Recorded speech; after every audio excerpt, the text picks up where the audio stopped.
Hello everyone, welcome to my channel Purnima star achiever. आज का हमारा टॉपिक है प्रतिभाशाली बालक। ये हमारे एग्ज़ाम के दृष्टि से बहुत ही ज़रूरी टॉपिक है, क्योंकि इससे 4-5 क्वेश्चन सीटेट के एग्ज़ाम में देखे जाते हैं। तो मैंने सोचा क्यों ना आज इस टॉपिक को अच्छे से पढ़ लिया जाए, ताकि इससे संबंधित अगर कोई प्रश्न हमारी सीटेट के एग्ज़ाम में आए तो आप सभी उसको अच्छे से कर पाओ। तो चलिए शुरू करते हैं और प्रतिभाशाली बालक की परिभाषा क्या होती है उसको जान लेते हैं। पहला परिभाषा है, प्रतिभाशाली बालक निर्धारित पाठ्यक्रम के अलावा खेल कूद नृत्य एवं कला में भी आगे होते हैं। परिभाषा है,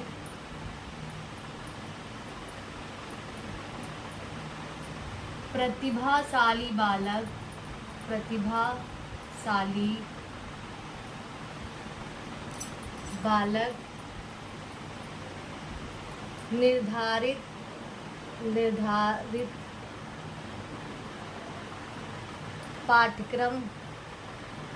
पाठ्यक्रम के अलावा प्रतिभाशाली बालक निर्धारित पाठ्यक्रम के अलावा खेल कूद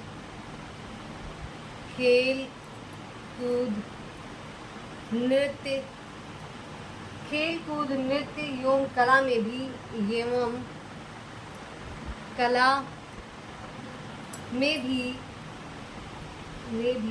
आगे होते हैं।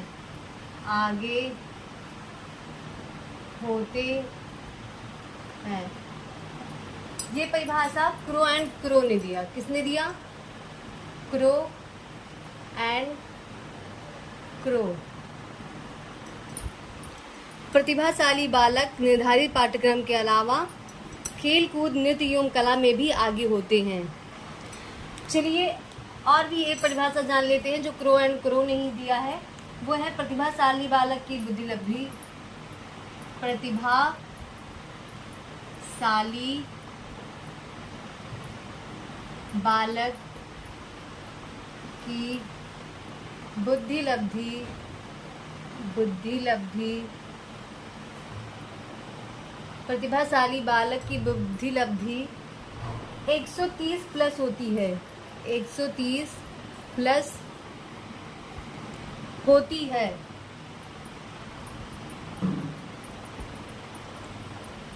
प्रतिभाशाली बालक की बुद्धिलब्धि 130 प्लस होती है। एक बार फिर से समझ लेते हैं। प्रतिभाशाली बालक निर्धारित पाठ्यक्रम के अलावा खेल कूद नृत्य एवं कला में भी आगे होते हैं। ये परिभाषा क्रो एंड क्रो ने दिया। प्रतिभाशाली बालक की बुद्धिलब्धि 130 प्लस होती है। ये परिभाषा भी क्रो एंड क्रो ने ही दिया। प्रतिभाशाली शब्द का प्रयोग उन 1% बालकों के लिए किया जाता है जो सर्वाधिक बुद्धिमान होते हैं। मतलब प्रतिभाशाली शब्द का प्रयोग उन 1% बालकों के लिए किया जाता है जो सर्वाधिक बुद्धिमान होता है। प्रतिभाशाली बालकों के लिए सफल विद्यालयी कार्यक्रम वही होता है जो उसकी विभिन्न योग्यताओं का विकास कर सके।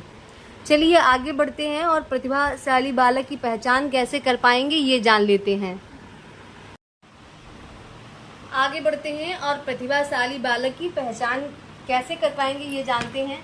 तो बच्चे को कठिन विषय में रुचि होगी। क्या होगी? कठिन विषय में रुचि। कठिन विषय में रुचि होगी। तार्किक चिंतन होगा उनके अंदर। क्या होगा? तार्किक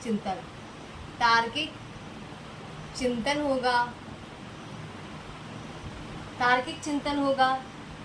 प्रतिभाशाली बालक के अंदर नेतृत्व की क्षमता होगी। नेतृत्व की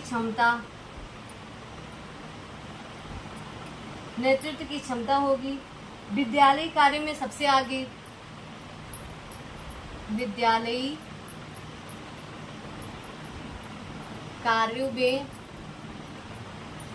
सबसे आगे होंगे।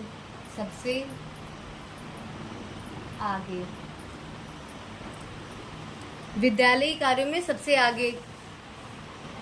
खेल कूद में रुचि लेंगे, खेल, संगीत, में रुचि लेंगे, खेल संगीत में रुचि लेंगे। और ये भी कहा जाता है कि जन्म के समय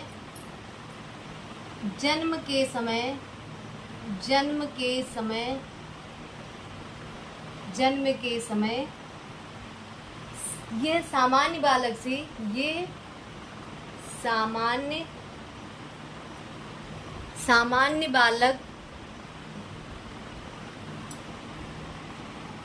सामान्य बालक से 1 इंच लंबा होता है। सामान्य बालक से 1 इंच लंबा होता है। मतलब सामान्य बालक 20 इंच के होते हैं और ये उनसे 1 इंच लंबे होते हैं।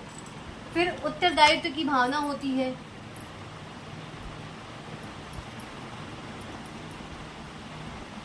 उत्तरदायित्व की भावना होती है। इनके अंदर उत्तरदायित्व की भावना होती है। एक बार फिर से जान लेते हैं कि प्रतिभाशाली बालक की पहचान कैसे कर पाएंगे। तो इन बालकों को कठिन विषयों में रुचि होती है, इनके अंदर तार्किक क्षमता, चिंतन होता है, ये नेतृत्व की क्षमता इनमें प्रबल होती है। प्रतिभाशाली बालक विद्यालय कार्यों में सबसे आगे होते हैं, इनको खेल संगीत में रुचि होती है। और एक चीज़ टर्मन ने कहा है कि जन्म के समय प्रतिभाशाली बालक सामान्य बालक से 1 इंच लंबा होता है। ये किसने कहा? ये टर्मन जी ने कहा है। और प्रतिभाशाली बालक के अंदर उत्तरदायित्व की भावना होती है।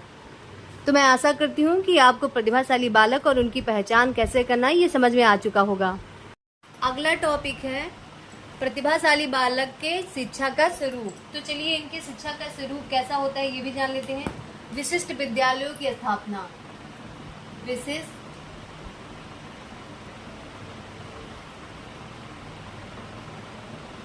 विद्यालयों की स्थापना। विशिष्ट विद्यालयों की स्थापना जैसे नवोदय विद्यालय हुआ, ये सारे विद्यालय मतलब विशिष्ट विद्यालयों की स्थापना प्रतिभाशाली बालकों के लिए ज़्यादा किया गया। फिर अगला है विशिष्ट कक्षाएं, मतलब इनके लिए विशिष्ट कक्षाएं होनी चाहिए। विशिष्ट कक्षाएं जैसे गणित और विज्ञान की कक्षाएं, इनको चुनौतीपूर्ण कार्य देना चाहिए। चुनौतीपूर्ण कार्य देना। इनको छात्रवृत्ति प्रदान करना चाहिए। छात्रवृत्ति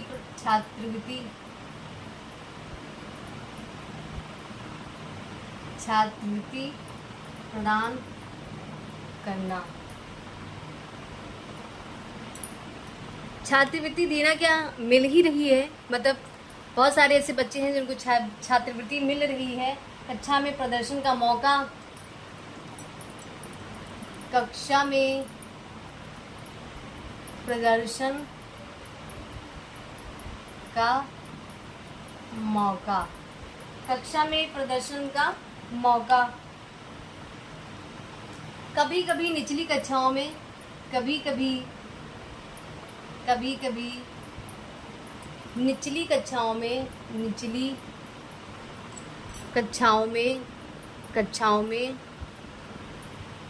कभी कभी निचली कक्षाओं पढ़ाने का मौका,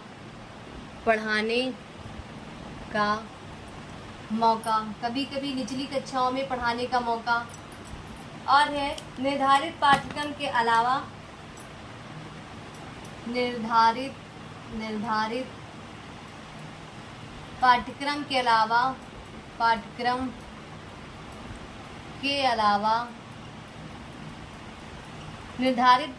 अलावा खेल, योग और कला की शिक्षा देना। खेल, योग व कला की शिक्षा देना।